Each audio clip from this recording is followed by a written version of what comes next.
I saw online that you have done very diverse work going from HR to psychotherapy and then helping crisis support. How did you what made you decide to switch from focusing on HR to helping people in other ways? Okay, uh, that probably is aligned, if not aligned, but related to my life story. Okay, so are you okay if I give you a thumbnail sketch of what happened and how? Yes, yes. I came to Australia about 53, almost 53 years ago, and I had a lot of domestic violence happen, which made me leave my home with my 4-year-old daughter. And in those days, there weren't any refuges or no one helped you. And there was really no help. So, with the help of friends and my own brain power, I managed to get a home with a woman and went into an admin job, even though my first degree had been in political science and sociology. But in those days, this was just at the end of the White Australia policy. No one was willing to take a punt on you.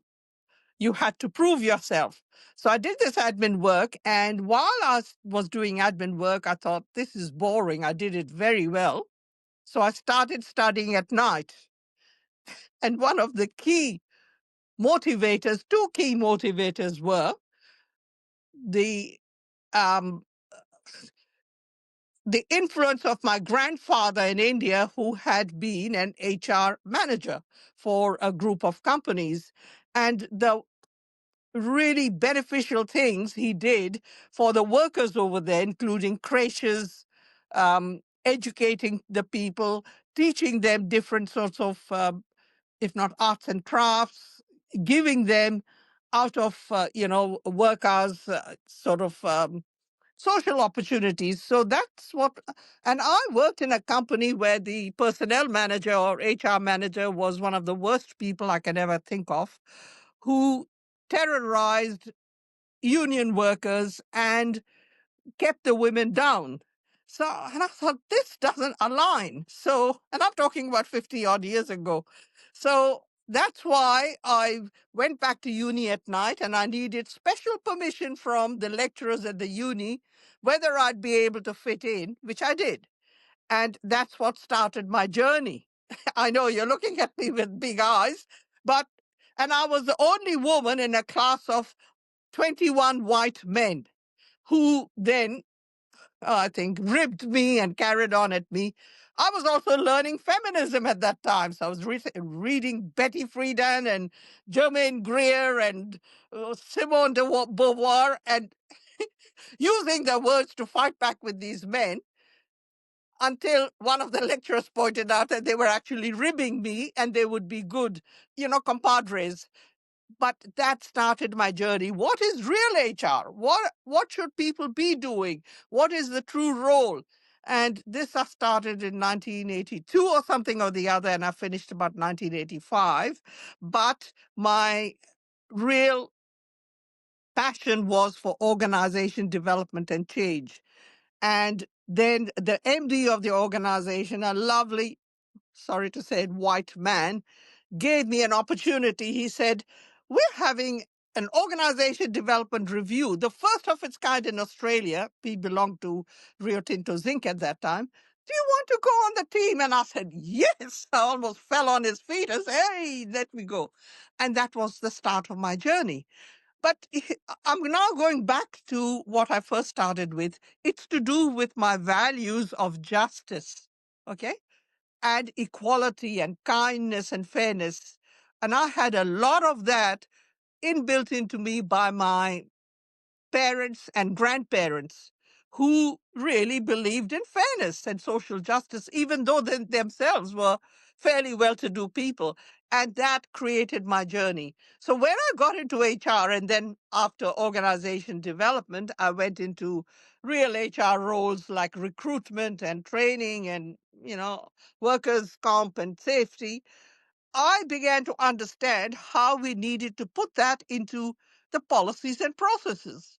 And I'm talking about the late 80s, early 90s, that was still, I'm the managing director, and I'm quoting you words from a managing director. I'm the managing director and I can do what I like.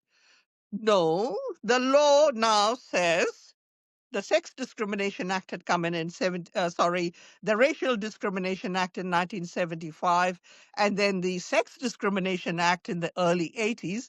This is what the law says. So we really have to follow it.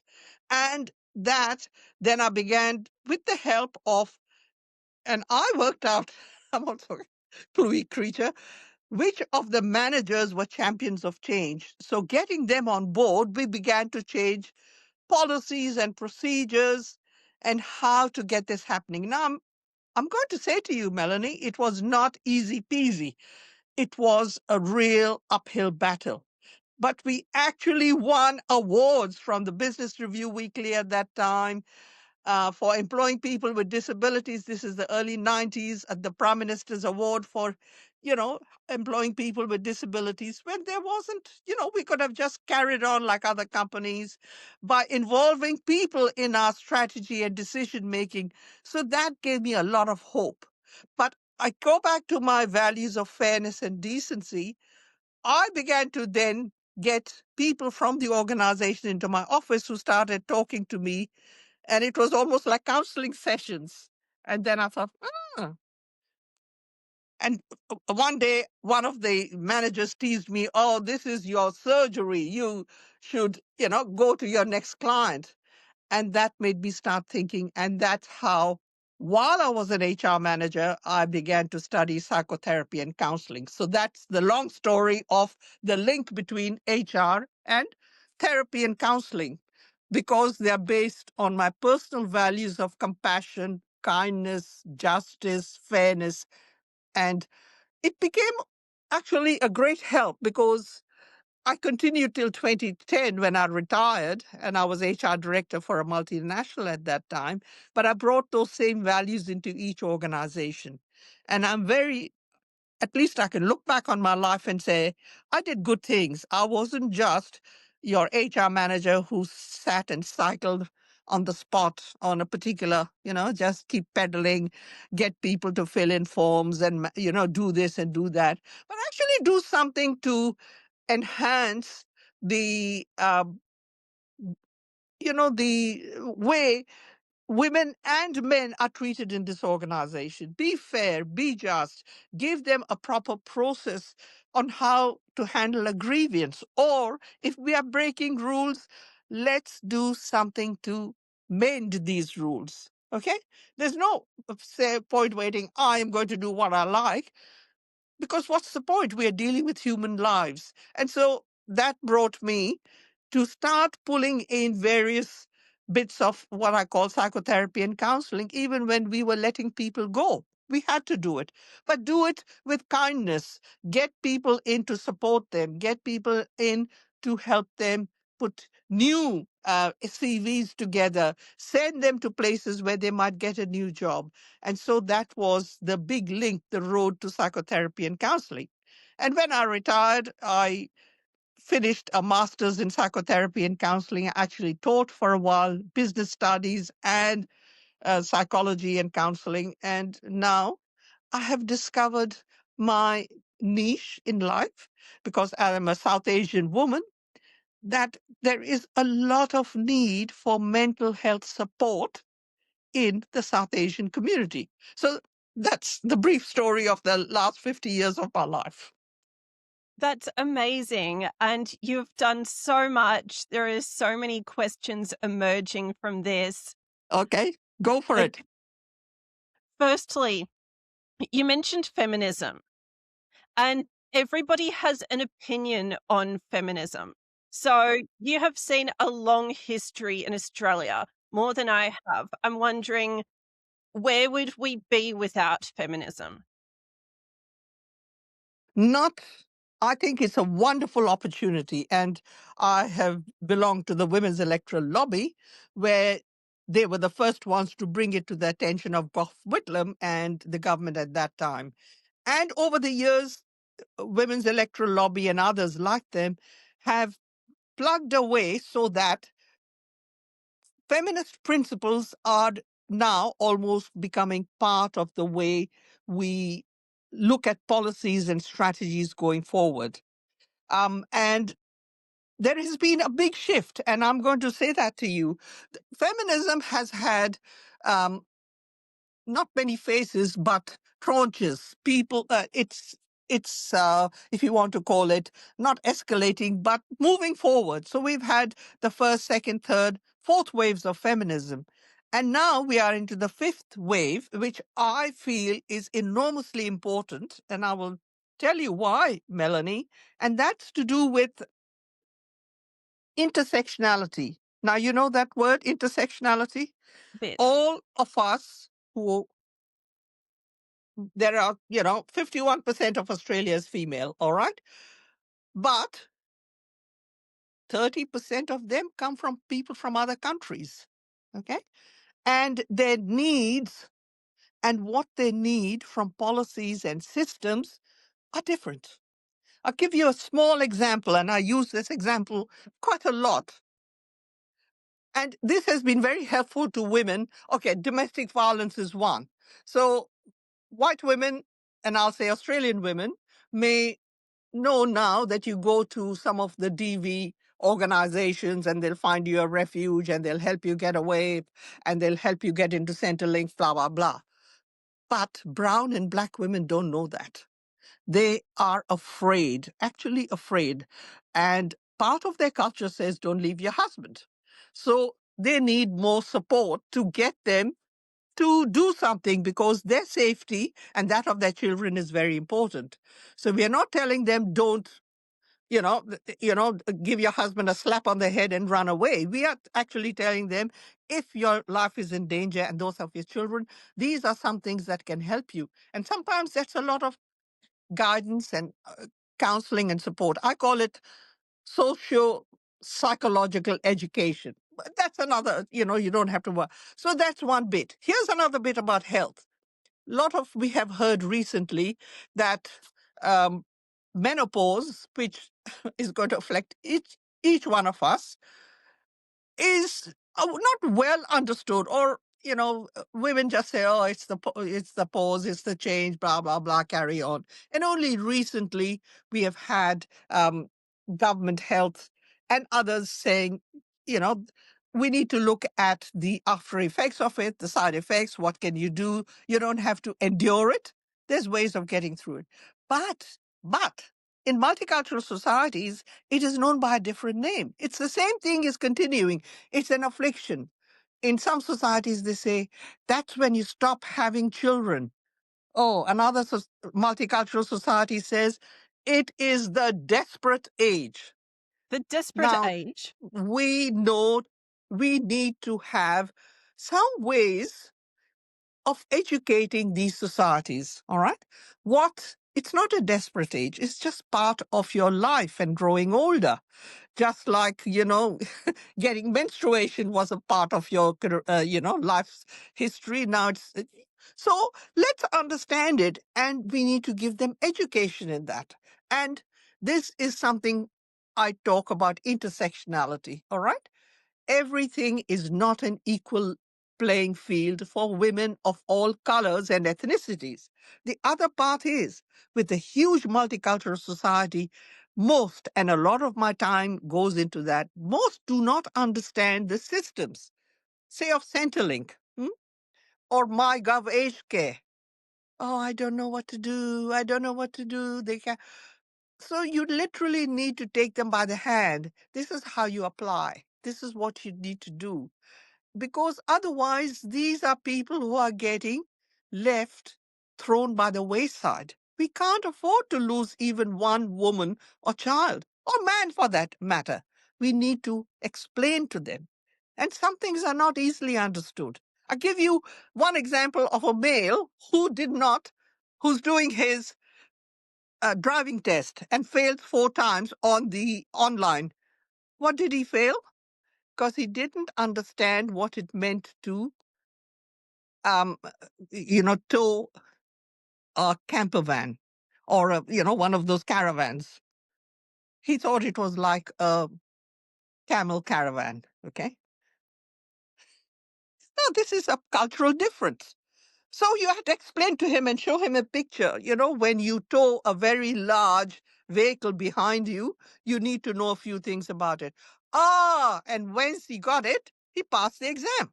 He was not going to tow caravans, but he needed to know that there are some rules that go with that. So this is what I mean by systems. If the systems are opaque, people people are going to fall over it. Okay, and I could continue on and on. I'm sorry Go for about it. Go for bullying, it. about harassment. It's one step at a time journey, and the reason why the culture is different.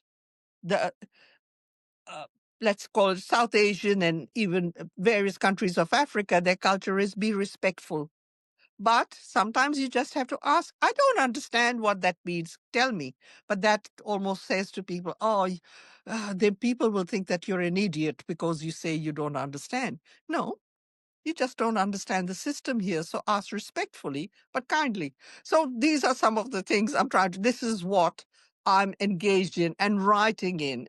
And I bring my therapy into it because I think that gives me an underlying basis of kindness and compassion. And I'm here to help you. Okay, go on, ask more questions. That's amazing. Sorry, And I let don't need to babble too much, but tell me. No, it's great. It's great. I think what's really amazing is suddenly realizing just how culturally shaped the systems are, the bureaucratic Correct. system. So, do you think that there's a cultural bias in our bureaucratic systems? Cultural bias in what? In our In country? our bureaucratic systems? Yes. And I think a lot of it is unconscious. You know, you don't know what you don't know. But sometimes I need to bring it to your attention. This is quite opaque or ununderstandable to these people. Let's make it more open. I think governments are getting better, but then there is also an overwhelming work burden on many of our bureaucrats.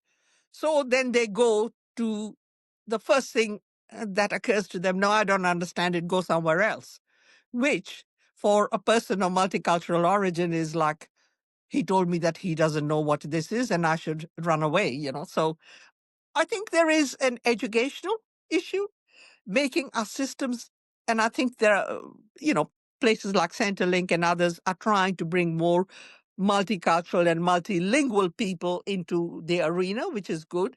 But then there are delays which may act to frustrate, people of multicultural origin. But I'm not saying that there is, but I think we need to check the biases we have. And to say that we have no biases is not the truth. Even I can tell you about my own biases. I'm not telling you that I have, but I need to keep on top of them. I could have biases about all sorts of things. So, yeah, yeah. Do you So think that we all have biases and we don't know what our biases are? we don't know what our biases are. But there's, not ways of checking, but I call it the self awareness thing. Why did I suddenly get triggered today? That sort of thing. So and so, sort of that or multicultural origin passed me in the car and I felt angry. Yeah, work it out. What was it? Because a person of another color or somebody who was, wearing a different type of dress pushed past you, you got suddenly angry. So work out what your triggers are, okay? Because I think as good people, we all want to be, I think, kind and fair to everyone around us. Yes. And looking at multiculturalism, that's a very sensitive topic after what happened in Bondi. Correct. I want to ask you about how Australia can move forward. You have worked in organizations to really try to make sure that people are okay at work. You have helped people's well-being in psychotherapy, and through all this, you've seen that people have biases that can impact the peace and respect between Australians. What can Australia do? And then I go back to um, I go back to self-awareness, but it's not the domain of most people. Take that point. It needs to be, but it's not, you know. So many of us are brought up in cultures or households which are very narrow-minded, okay? And part of it is due to wanting our own personal and psychological safety. But we are all part of a whole organism. I can't attack my leg or my arm without hurting myself. And that's how I see the in Australia, there are people of and I while there are some who sort of just stop and lick their wounds because I got attacked on the road because I was wearing a certain head covering, I sort of think to myself, why was I attacked? You know? And how do I build a bridge with even one or two people, because that is the start. Okay, that is the start of understanding on all sides, which is why I write on LinkedIn and Facebook and whatever else it is, so that we build understanding. We're all part of the one organism. You remember that old uh, a verse from John Donne, a poet, 17th to 18th century, who said, "No man is an island, but of the continent a whole." And that's what we are. We are part of one whole continent, whether it's Australia or, you know, Europe or whatever, or a whole world. And what hurts me will hurt you. Okay? So if you came along and and shot me and my brothers and sisters, somebody from my brothers and sisters is going to come along and shoot you and your brothers and sisters. So that is the knowledge and understanding we need to have. We are all part of each other. You don't have to be best friends with me, but you can be respectful of me. You can be respectful of my customs. If you don't want to share in them, that's fine by me. If I'm celebrating Hanukkah or Christmas or Diwali or whatever, just give me some respect, say hi from a distance, but then keep walking because you've done enough to just show that you accept me into this country. Yes, we can we can allow space for anyone to believe and Everyone to celebrate. be. Everyone. Everyone. The world is so huge, this continent, this whole globe. Why are we attacking it for the space for why are we attacking each other for the space, for the lot of, 10 square feet? We don't need to do that. Are you saying are you saying that part of the problem is that people see differences instead of the one organism that we all have in common? Say that again, Melanie. Part Sorry, of the problem is what? do you think the problem is that people are seeing the differences and separation between Yes. each other Us. instead Yeah. of seeing a collective whole? Yeah.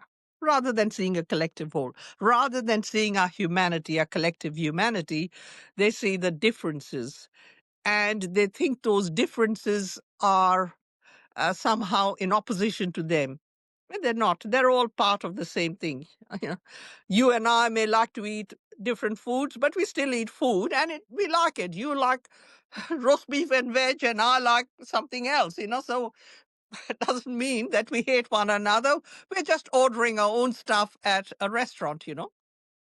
Actually, I don't eat meat. And so, because I don't eat meat, I have seen people reacting to that. But so what if I want tofu instead of chicken? So what? Exactly. What? So what?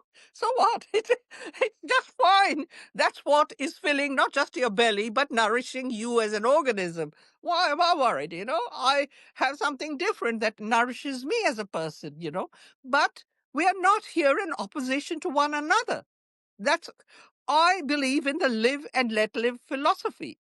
Even if you don't like me, it doesn't matter. You live in your space, I'll live in my space. We don't have to sort of live next door to each other or, in each other's whatever, it's next rooms next to each other.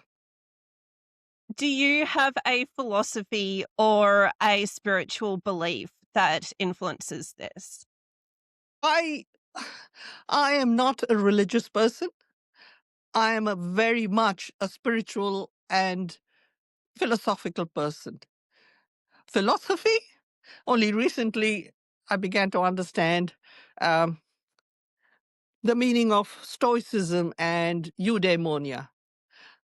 I don't expect big deals of happiness in life because I wasn't put on this earth, but I find happiness in all sorts of little things. Mostly it's contentment, and having food to eat and a place to live, and that's good for me. So my philosophy is very much, and you can look up Marcus Aurelius and Stoicism and eudaimonia.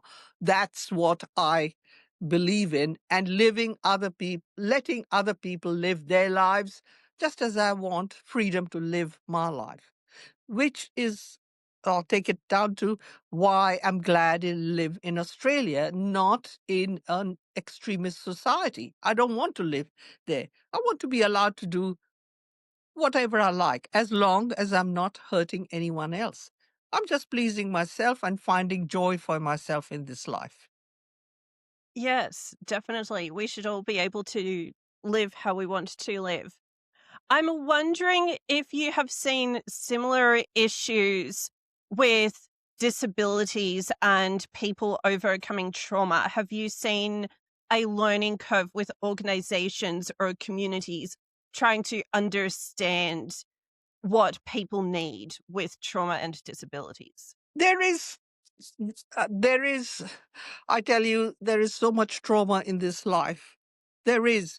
And part of my work when I deal with clients is also understanding where that trauma comes from. Some of the trauma is almost like in their nonverbal years. Some of it, what has come through over the last few years, but they don't recognize it as trauma. And that is why part of my, I won't say brand, but my mode of psychotherapy includes psychodynamics, which is understanding how you were brought up, what happened to you, why you are on this particular journey, which I take back to my thing we first started. I was brought up with values of fairness and justice. And so they continue this refrain in my life. So I think, yes, there is trauma. Um, some of, going back to your disabilities, some of it is physical disability, which is birth related or genetic related or whatever, okay? Or you've had accidents or something that has helped you, but which has taken you on that path. But uh, trauma is a very big issue. And so in therapy, I like to understand what are the traumas this person has been through. Let me tell you a very, very interesting thing that I'm now following through. I often get people relating to me their dreams, and they want to know what it means. Now, there is not a particular meaning to a dream, but often a theme will appear, a theme that they keep sort of if not redreaming about, but it appears in many of their dreams. And recently I read that nightmares can be, and I'm just something I will, can be a diagnostic signal. And they can be clues that there is an unfinished story in your nervous system. Okay, it's unfinished. So, and I sometimes think about my own dreams, which I can classify, I won't say nightmares, but and so, what's the theme? Sometimes it is often unfinished business. I didn't finish that properly, life experiences, or missing someone and I didn't do enough when that person was alive. So, those are the sorts of things that can be traumatic, which our unconscious self keeps visiting and wanting to make an end, a nice finished end to it. Maybe it never happens, but during therapy, you can begin to help the person to understand. I had a person 6 months ago who came to me for hypnotherapy. And I said, before we go in there, let's understand what your story is. And it, because she was afraid of different things. And then it turns out that she had a brother with who had a profound disability. She happened to drop him. The child died at 7. Her mother then left shortly thereafter. The father brought her up, and she has those are unfinished businesses in her life. And when I helped her to connect all those together, she understood that her being afraid of needles or this or that was just a small thing. It was just part of the bigger trauma. So I say that to you. We need to understand all our lives, threads are connected, and the thread is leading us somewhere. Okay. I'll get to the thread leading us I hope somewhere. I'm not overwhelming you with all this thought. No, sometimes I hear the thing that I personally need to hear from a podcast guest, and it's amazing. With the unfinished business, what was your path forward for this person after identifying that the unfinished business exists? You know, when you bring some unfinished business into the open, then the story starts about finishing it. And when I linked it to some of the things that had happened in her life post the 7, 8, 10 years old, she began to understand that there was a link or a story all the way through down to the present day. She's in her 70s now. Huh? So, and why she behaves in certain ways, etc. So it wasn't like giving her, here is the finished conclusion and, stick it on your wall. She began to then understand her own story. Oh, that's why I've been like this, and that's why I've been like that. And part of the fear of some of these other things, whether it was, I don't know, I can't remember, it was fear of needles or fear of doctors, where does it come from? It comes from this. And you really need to understand that you have had so much of, you know, um, un- unhappiness when you were, because she was never told why her mother left. And she always felt, my mother left because I was a bad person, or my brother died because of me, or my father dragged me around because I was an idiot. No, none of those. If somebody had sat down and worked with you, one of the other things she told me, it gave me so much sadness. When she got her periods, her father took away all her toys and threw them in the bin. Now you don't need these anymore. Now that's a very tragic, I call it, very abrupt way of telling her your childhood is over. There is always a gradual change from one thing into another. So then yeah. And there are bits of you which will always remain a child. The bits of you that are grown up. The bits of you that, still in their 20s. And that's okay. That's part of the journey for each one of us. Yeah, Yes, I can't see your video, but there it is. you can Your hear video's me. back, Okay. but I So could hear you. does that give you some clues? It's just part of one story, And once you make sense of the story and you say, "Oh yeah, that's part of me." There's nothing wrong with it. There's lots of us who are like that. Life becomes easier. You sleep easier. You interact with others easier. It's just saying, I'm human like the rest. It's part of the same story we talked about, Bondi and others. We're all human. Okay. We're all human. We are. And and looking forward now, I know that you're working with communities. I'm wondering, other community groups that you're not serving that might be on a learning curve? There are so many organizations and membership groups out there.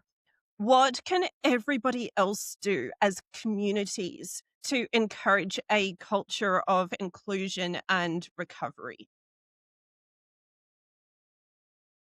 Very small. No, I start with a very small thing. When anyone says anything to you, Don't start your sentence with a but.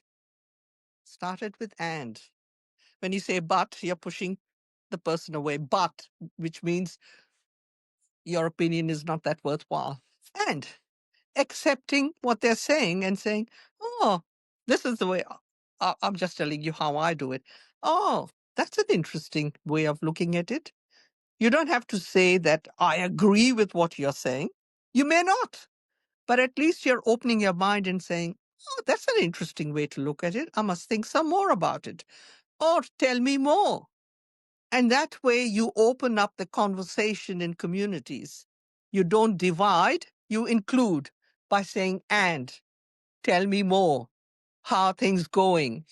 I love those words. One of my bosses, an engineer, taught me the values, and I'll talk about it some other day. The what 5W1H, which is who, what, where, why, and how. The one of those W's I don't like, which is why. And I'd say to you, don't use it too much. Why? You just then make the person, come up with some specious reasoning. Why puts us into the left part of our brain when we have to come up with some, oh, why do I do it? Because my mummy taught me, or my granny used to say that to me. But if you say, how does this work out? It's much more, calm and soft. How does this work out for you? You told me you celebrate X every whatever March. So how does this happen? What do you guys do? Where do you do it? Can I come there too? That sort of thing is much more beneficial than saying, why is this? And then they go, because our religion says so, or my culture tells me to do so. Leave that alone. Just ask them as people how they experience it. And if I can also come and experience part of it, that is if you're interested. Don't be a shallow person, just getting in there. Oh, no. Can I also experience it? Can anyone else experience it? Those are the ways we can be more inclusive. And I'm just giving you practical hints.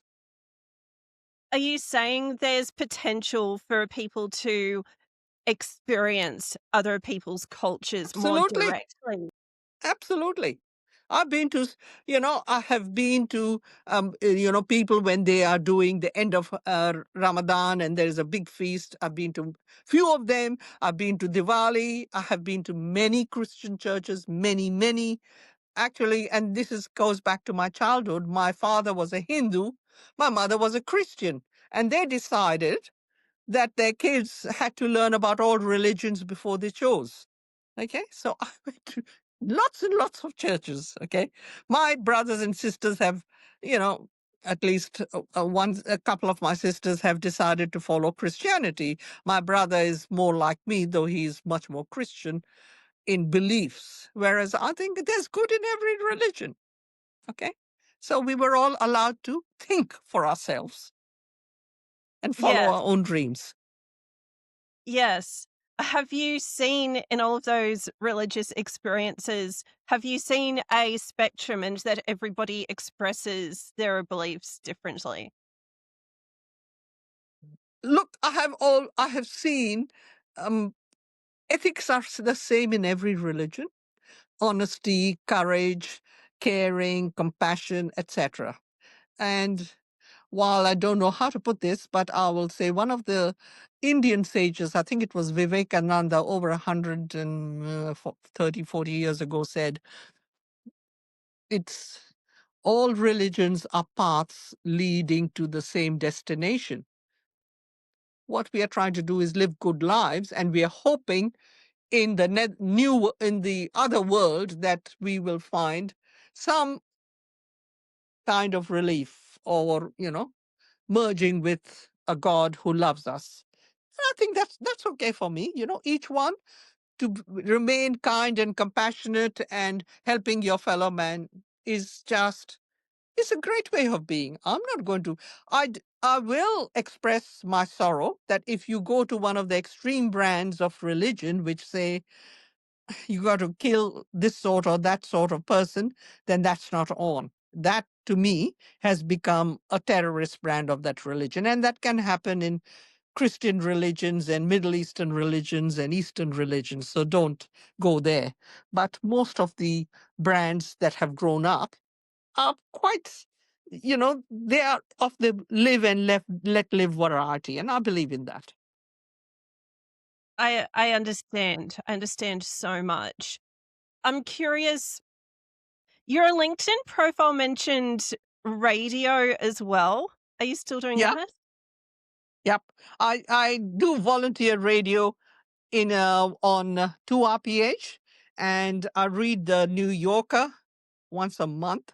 Because we only have there's another person who reads it on the alternate fortnights, and I also do newspaper reading from time to time, and that's on one of the Saturdays of the month. So uh, yeah, and at one stage I was doing daily newspaper reading. And I'm not doing that at the moment. And I did a podcast on that radio station called Colors of Australia, similar to what you're doing, where I took people of other nationalities and talked to them about their life history and how they came to Australia and the barriers they faced and how they overcame them and what led them into doing what they're doing. And they were very fascinating interviews, very fascinating. They would be. I personally believe that storytelling can bring everybody together. Do you think Absolutely. so? Yeah. Yeah. I agree with you. I agree. Yeah. Yep. What difference have you seen? What benefit have you seen in helping people to share their stories? I tell you, even one person changes makes me so excited. And the person I was telling you about, who had all the trauma from 6, 7 years old onwards, had an email recently, and she's so grateful. Just 6 or 7 months ago, she started discovering this bit, and it has helped her so much. Just the understanding and the discovery. And for me, just one person changing is a huge thing. And for me, wherever I've brought that change into one or two or three people's lives, just a little change, because we can't change somebody entirely. They have to take it up and run with it. But if I have been a helper to open a door, that's good enough for me. That's a reminder for everybody. Do you believe we can't change people, but we can guide them? No, we can guide them. We can guide them. We can open a door or two or three doors and say, have a look inside, have a look inside. It's something that's wonderful. It's beneficial, rather than allowing them, and allowing is a bad word, but rather than letting them stay in the belief that there is no outlet or nothing outside this for me. But we can show there is. You can. You can.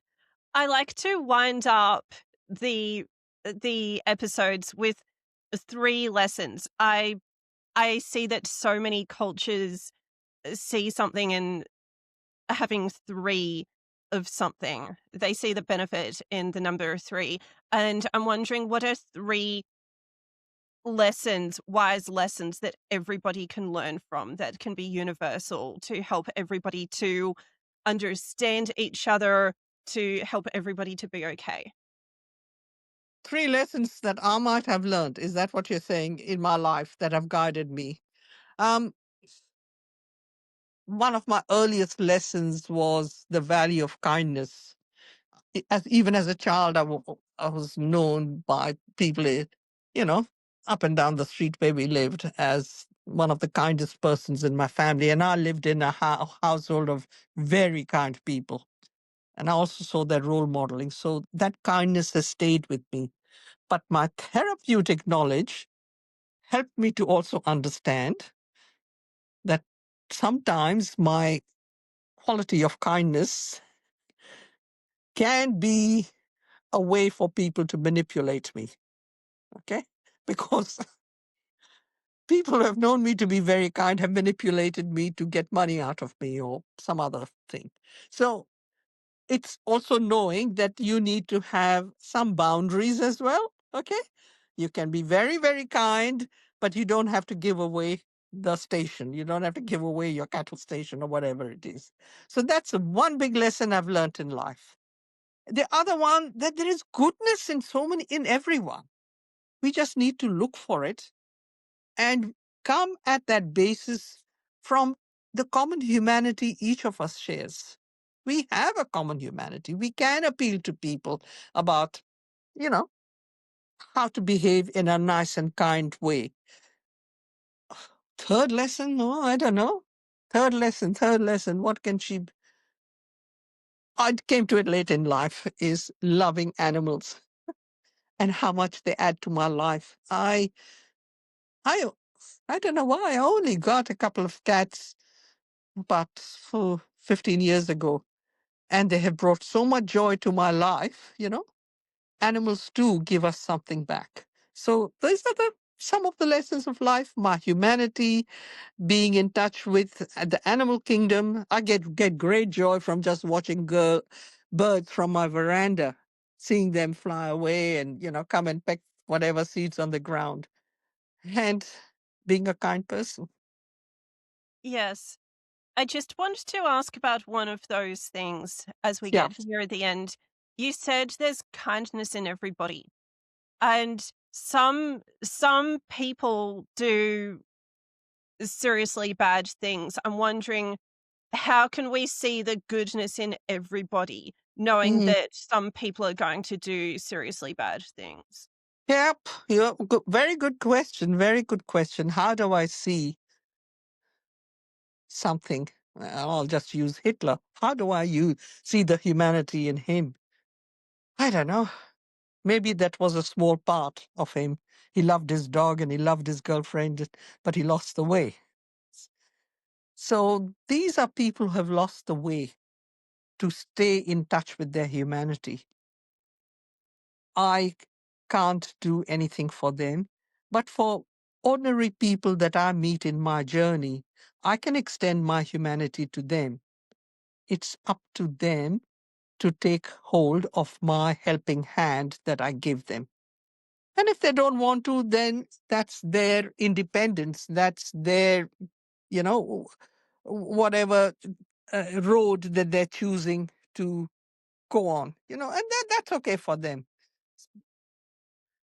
That's okay for them. So I look and I extend a helping hand. I do not sort of say to them, "You're okay."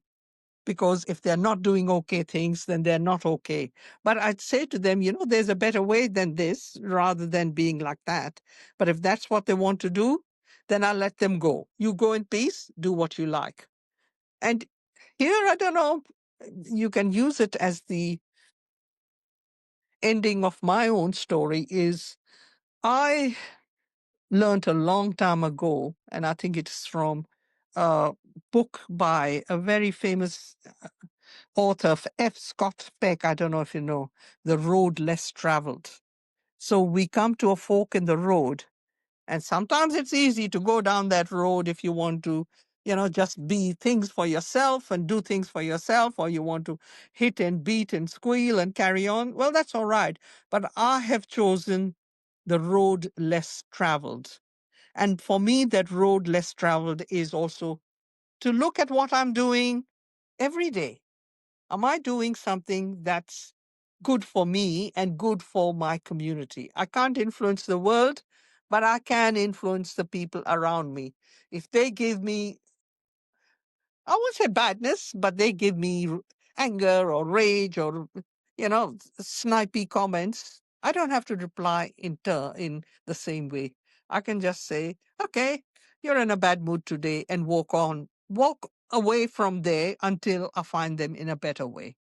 But I don't hold that grudge against them. I just walk away in a different direction. Thank you for the wisdom. I wanted to make sure I'm pronouncing your name correctly. Is it Menaka? Am I saying Menaka, that right? Menaka, Iyengar, and Cook is an ex-married name, but that's what it is. Yeah. It is what it is. Menaka Iyengar Cooke. Thank you so much for sharing your knowledge, wisdom, and expertise and your personal story. I appreciate this so much. I appreciate it too. Thank you for choosing me. Thank you. Thank Okay. you. See ya. Bye.